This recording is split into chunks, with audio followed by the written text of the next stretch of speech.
Assalamu alaikum warahmatullah. My name is Omar and this is my story. I couldn't find happiness in anything. I started reviewing all the places I was searching, like money, jewelry and women. Look at the lifestyle we was living. Now I find satisfaction in the simple things. Look at the inner peace that religion brings. Like just knowing your purpose in life. Like knowing the angel of death could take your soul tonight. Like the possibility of you getting to paradise. You know, knowing you can get there if you're living right. So Omar, can you tell us a little bit about yourself? Yes, I am 21 years old. I grew up here in Nottingham in the New Baseford area. And growing up, it was quite rough. Not as rough as other places, but there were drug dealings, fights. In fact, there were stabbings.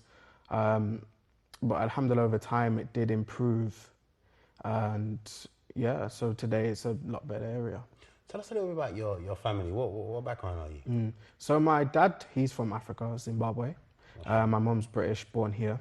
And yeah, my dad is a little bit cultural, but very open-minded. And my mom, she doesn't, I mean, I always say that I don't have a culture, and it's kind of the same with my parents as well.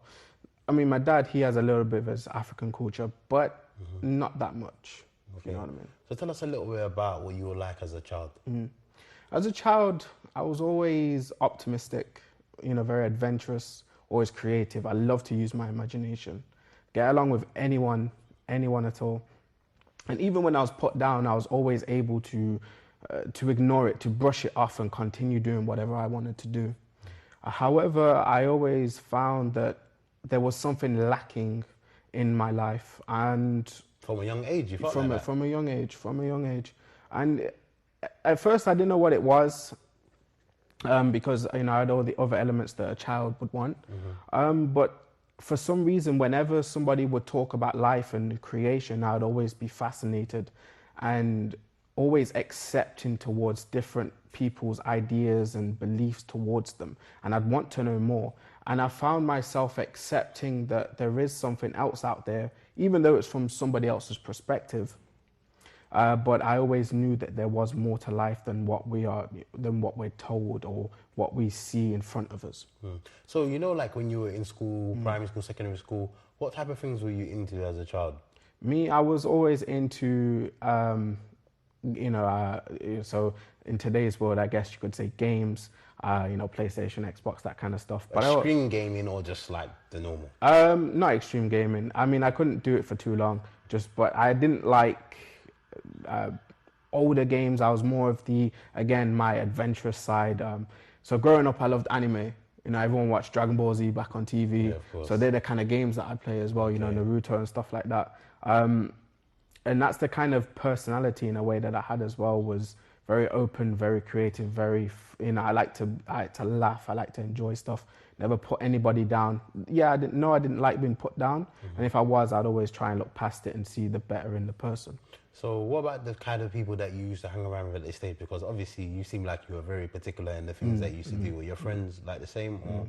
Yeah, my friends, they were similar to me. They would obviously everybody is a little bit different. I would always shy away from the people who I thought weren't going to help me progress as a person. People who were into things that I didn't want to be a part of. I remember, you know, in school, a person was having a conversation with, you know, their friend or whatever about women and how they treat women. To me, I was disgusted. I was like, no, that's not me. And for me, that person isn't somebody I want to associate myself with. So you had like a strong, how can I say, way of you? Yeah. A strong. How can I put it in the right way? Your attitude towards things was very like demanding. Like if you didn't see something that you like, or you saw someone acting a certain way, you could easily like segregate yourself. I didn't want anything to do with them. I taught them, you know, like I wouldn't be rude or arrogant or anything like that towards them. I taught them, etc. If I help, I'd always help them. But as friends, I wouldn't associate myself with them. Would you say that was part of your upbringing, or where did you get that kind of way of Yeah, yourself? it's a little bit with my upbringing, but also I forging a character over the years as well. You know, I guess, you know, I always watched these, you know, what is masculinity, etc. like that. And, you know, TV was different back then. And, you know, because back then we didn't have the phones and that, you know, the tablets, etc. It was more computer and TV back then. So, you know, the TV shows we would watch, because as I was saying before, I was very integrated into anime, etc. It was always the kind of the optimistic hero, you know, the good guy kind of thing. And I always gravitated towards a personality like that, the guy who goes out of his way and tries to respect other people. Well, wow, when you come across most young people, they're always more attracted to the bad guy. Like in the environment I grew up in, and most of my friends, you know, when we used to watch the movies and watch these type of games and play these games, we always wanted to be more like the baddie. And personally, I never understood why people do that. I mean, today I have friends who are, you know, into sociology and philosophy and psychology, etc. And I do ask, I have a close friend of mine, I ask them questions, and honestly, Allahu Alam, why people are like that. But for me personally, I just hated that type of attitude. Okay, so tell us a little bit about how you was in secondary school. Did you have any goals and ambitions? Was there anything that you saw yourself getting into? So in secondary school, I met a few people who I got close to. I was interested in music, which was very interesting as well, because in the music industry, you get these people who are, you know, they act like the bad man, the big boy kind of stuff. And their lyrics were interesting, but then even with that, never interested me. So I gravitated to more instrumental music. Okay. So sitting down, learning programs like Reason and Fruity Loops and stuff like that, producing music as opposed to being an MC or anything, somebody on the microphone talking about whatever. So you were going down the road of maybe being a I DJ, actually, producer? I wanted to be a sound engineer and a music producer at that time. However, in year 9, going into year 10, that's when everything changed as well. In fact, music has a big part of the reason why I became Muslim. And that was because at the time, our teacher, who we all looked up to, was a musician himself. He had announced something about NASA's website. This is what, 2007, 8, when NASA announced some collision with another planet's gonna crash into Earth. And this is year 9, so what, we were like 14 years old. We were all afraid, like our lives are gonna end, etc. And shortly after that, it was a summer holiday to go into the next year. So what we all, me and a group of friends, there was about 6 of us, what we decided to do was go off and do our own research during the summer holidays, and then come back to school and share what we've learned. And that was the gateway to accepting Islam. Yeah, okay, so you said like your teacher was telling you about NASA and stuff, but what made you go from NASA to Islam, of all religions? Why not Christianity, Judaism? Why didn't you look into something else? Growing up, I remember in primary school, a very charismatic vicar, or I don't know what he would call himself, a vicar or a priest, but a Christian teacher would come into school from a church nearby. And he was funny, he was creative, just all the elements that I was looking for and I was more gravitated towards. And he started, you know, teaching people about Christianity, but he did it in a way where it's for the youth. You know, it's funny, it's an act. It was attractive. Yeah, absolutely, it was very attractive, colourful. So, you know, I actually said, me and my sister, because we were in the same school, we actually turned to our parents and said, we want to go to church. We want to start, I won't say learning about Christianity, but we want to be Christians.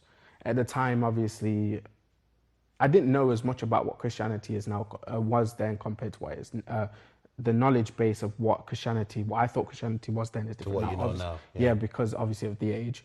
But I was always attracted to religion itself. And how did your family feel about that? They were like, okay, that's interesting. Yeah, they were accepted. They took us to church every Sunday. Whenever we wanted to go, join in all the activities, everything, you know, they were supportive in that area. Obviously, they went themselves and started to learn about Christianity. Because it's not every day, you know, for example, Christian families, a lot of young people, when they grow up in a Christian family, they go to church from a very young age.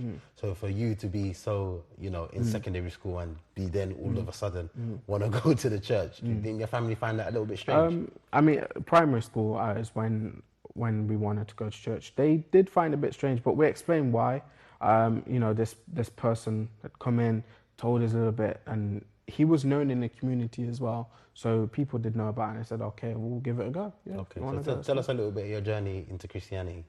So my journey into Christianity, to be fair, I saw it more of because of the age as well. I was very young at the time. It was more of, this is fun. You know, it's you're doing something different. There wasn't an aspect, because when people say religion, usually people are put off by it because it's dry, it's boring, it's not something I want to do. I don't want to pray and practice. 100%. You know, that's not for me. But I didn't see it like that. I saw it as you're killing two birds with one stone. You're having the fun that you want, and you're also doing something that is slightly different to what you would usually do, meaning you are being religious, although I didn't see it as being religious, if that makes sense. Okay, so was it more like something, you know, something to do on a day-to-day basis or on a weekly basis? Did you see the church more like that, like more like an activity, so to speak? Yes. Yeah. Okay. But at the same time, I was also attracted towards the concept of the creator. Okay, so after that, where did you go from there? So after a while, about a year and a half, we were obviously getting older, and we lost the interest in church itself and going and learning about Christianity. So then there was a period of time where I was more agnostic. I was still accepting and always looking into religion, but I wouldn't have called myself a Christian or from any particular religious practice. So fast tracking to secondary school, I continued that same concept of not really being a religious person, not really believing anything, until when I was talking about NASA, until that day when it rekindled a fire, so to speak. You know, one of our friends was a really religious Christian. He was very, very into his religion of Christianity, and you know, he was quoting things from the Bible, etc. And so it was also, though it was interesting, it was a task at the same time, because it was like we genuinely believed that the earth was going to end. That was the thing, you know, we thought it's over. We genuinely thought it was over. So when we went home, we straight away, boom, as soon as we got home, we went to any resource we could. Some of us stuck together in 2s and 3s, and then the other guys kind of went off and did their own thing. Did your family know about this stuff? I kind of mentioned it a few times, but they were like, all right. But it was interesting because we were walking once, and I remember my mother having a conversation talking about Nostradamus. Nostradamus's predictions and other predictions in the past about the millennium, the Earth's gonna end and stuff. I'll never forget and stuff like that. So she was saying that, don't worry. Like, she was kind of saying, look, things like this have happened in the past. Yeah. You know, don't take it with a pinch of salt, basically. And obviously, looking into it myself, I did find there's a lot of these predictions about the Earth going to end in the past. And then that day comes, and it's like, all right, well, what we're gonna do tomorrow? I swear I even saw on the news that there were some people somewhere in France or somewhere like that, and they all gathered around some mountain or something like that. I think the last one was 2012. I don't know if there was one after that. I just lost interest in these. Obviously, in Islam, we know that Allah has talked about people doing things like this. Prophet Muhammad has talked about people doing things like this. And, you know, only Allah knows when the last day is, and there are signs when the last day is going to come about. But there are people who have done this as well. So, in our research, we started to come across some crazy concepts. We come across somebody called David Icke. Tell us about it. David Icke, is an interesting individual, to say the least. He was kind of the first introduction towards what we know as the Illuminati. Okay. So he was very extreme in his view of the Illuminati, and to be fair, I was naive, so I was actually, I don't know, that it was like, oh, you know, he's giving this evidence and that, so it must be true. So it got to a point where I genuinely believed that the government are reptilians in human skin. Like, they are shape-shifting aliens that come and Oh, you sacrifice. reading the stuff, watching the stuff? Yeah, I watched some of the documentaries. I think the big ones are Zeitgeist. I forgot the two. I forgot what it was called. There's a massive documentary. I mean, it's Deep. deep documentary. It's like 40 different chapters and it's an hour each. The Arrivals. Yeah, that's yeah, what I've it's seen The like. That's Arrivals. The Arrivals. I used to watch that, and then the Revivals came out, and you know, and so I started learning them. Though there was a lot of things that were wrong and just didn't make sense, and it, you know, that's just not how things are. There were a lot of things that did make sense and that were real, and some of those things were music. And obviously, being interested in music, I was like, what's this music industry? And yeah, I could go into the details of the Illuminati and Freemasons and stuff like this. But later on, as a Muslim, I come across Napoleon, who became Muslim. And, you know, because some people have doubts that Masons exist, Illuminati exist, and jinns and devils and worship and stuff like that. And so he came to Nottingham once, and Swan asked him the question of, is it real? In the music industry, do you guys sell your souls to the jinn? And he said, yeah. It's a very common practice within them in the world of entertainment for celebrities to do what's called a soul contract with the jinn, with the shayateen. Now going back to in my younger days when I was learning about this stuff, we were coming across it. For example, there was Eminem, Dr. Dre, you know, Jay-Z, all these people, and I remember a video of like Eminem hallucinating, whether he was on drugs or whether it was, you know, he was mentally ill, whatever the case. There's some of the stuff that they were coming out with wasn't normal. It's not what you see in the music videos. And so it was very confusing. It was very interesting. And then in these documentaries, they were talking about how music, subliminal messages and all these things control you. They start to manipulate you. And there's no and doubt. getting into, yeah. When you listen to music, there's no shadow of a doubt. It affects the absolutely. way you think, the way you act, the way people dress. It messes up your whole psyche. Absolutely. And so what you know, I was saying, well, I got to a point where I was like, all right, I know this, movies are bad, music's bad, the media, magazines, etc. These things are all trying to get me to do what they want me. They're trying to manipulate me. All right, cool. I just won't do it.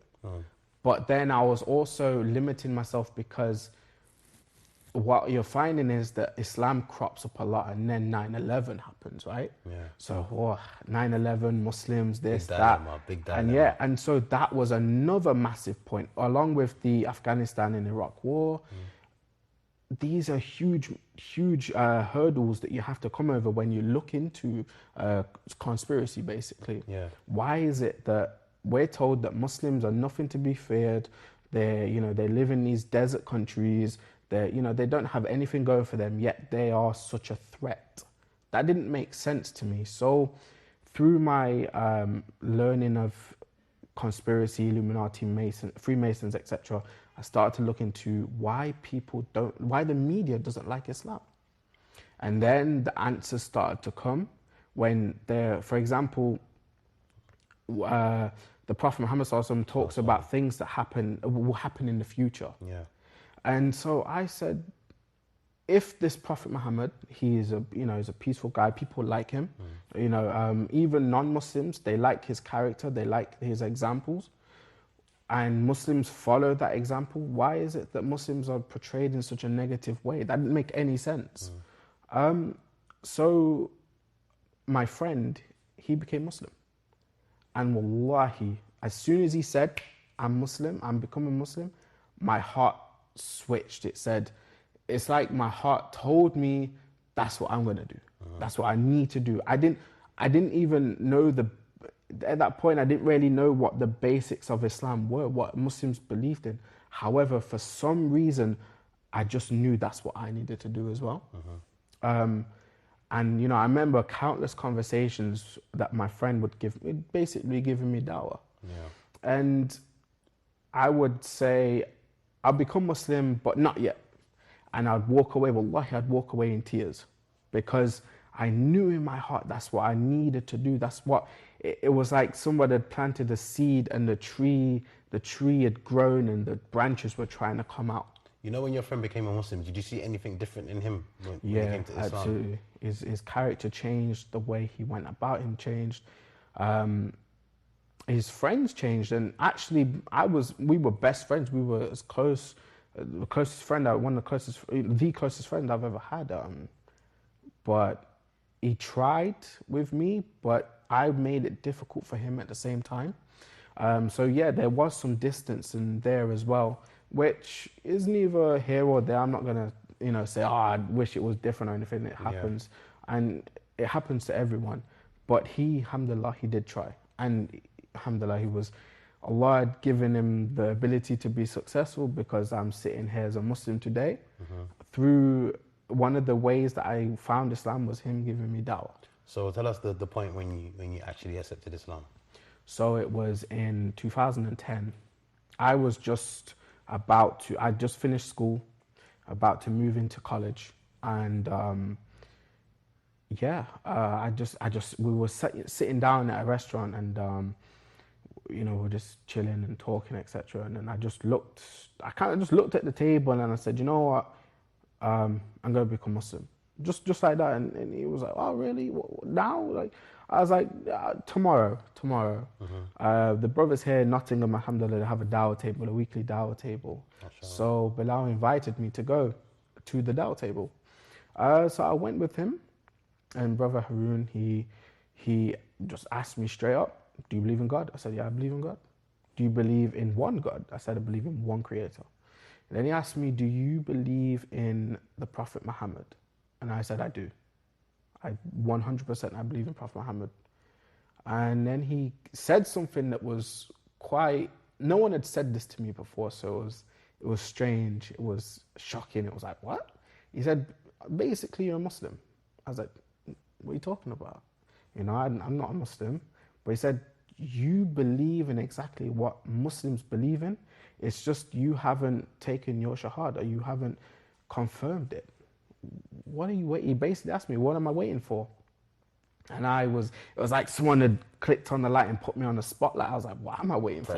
Yeah, and I was like, so he's like, why don't you take the shahada? I was like, oh. And it was like, I was just ready for it, but for whatever reason, I don't know, maybe it was shaitan or just my own desires, whatever it was, I didn't take that step. And so I just said, oh, wait. And I walked away. Again. I walked away, and I went around just like a few steps, like maybe 6 or 7 steps around the corner. And I said, nope, this is what I want to do. It's what I've been wanting to do for ages now. So I turned right back around and I said, I'm ready to accept Islam. I took my shahada there and then. Alhamdulillah. So tell us, has being a Muslim changed you in any way? Yes, absolutely. The practices that I have, the morals and belief that I have, I remember somebody saying, how can you practice Islam? Like, it's very difficult. I don't see it like that. I see it as it's a relief for me. It's a thing that, tracking back to when I was in school, there was a lot of pressure. I remember like the big V, losing your virginity was such for teenage boys, it's such a big thing. Putting all this pressure onto you, or to smoke your first cigarette, or to drink your first pint. Islam comes as a relief that you don't have to do those things. You don't have to do that. You can, all right, you do it, and then what? How does that make you a better person? It just, I'm not saying it's going to make you a less of a person, but how is it going to make you any better? And you become like your world starts to evolve around all these social pressures. It's true, and it's like Islam just opens up the door. Yeah, to let you be yourself. Islam puts its arm around your shoulder and says, "Don't worry about it. You don't have to do any of this," and you are happy, even though in the short time, because let's face it, desires are they're flashy, they're in your face. They're like, I want to do that, I want this, I want to grab it, I want to experience. But then comes all the negativity afterwards, as opposed to you being patient. It's difficult at the beginning, but then how much happiness and joy and success do you have afterwards? Wow. You know, the comparison it's funny, but and Islam comes and Islam molds a person. When you practice Islam, it molds you. So it becomes second nature. The things you do in your life, you know, it's not, all right, what time am I meet my friend? It's more of, oh, I'm going to pray first, and what time, where am I going to pray? Is there a prayer facility and stuff? So it starts to change you, and it doesn't become bad. It doesn't become a pressure. It becomes, that's you. That's your personality. That's how you live your life. And you know what? You're happy doing it. Wow. You're very happy doing it. Wow. What advice have you got to non-Muslims who may have seen Islam in the bad media? What would you say to them in regards to Islam? The advice I give to somebody who is not Muslim and looking into Islam, or not even looking into Islam, but they are wondering what else is out there for them to discover, what else in life is on offer for them. Yes, I would advise you to look into Islam. Why? Because the things that people are faced with today are answered in Islam. What do I mean by that? For example, people ask the question of, especially in their early to mid-20s, is usually the time frame when people ask, who am I? What am I doing? What do I want out of life? Where am I going to go in 10 years, etc.? Islam gives you the answer for that in day one. You are here, created by Allah, by the Creator. Why? To worship Him. Worship doesn't just mean pray. It just means learning about the religion that Allah has given you and trying to practice that to your best capability. So look into Islam. See what it has to offer for you. If it has nothing to offer for you, I wish you all the best. You know, inshallah, hopefully find your way. But if it does and you become Muslim, welcome to Islam. See what it has to offer you, inshallah. And I'd just like to say Jazakallah khair to Roadside to Islam, and Assalamu alaikum wa rahmatullah. Yeah. Yeah.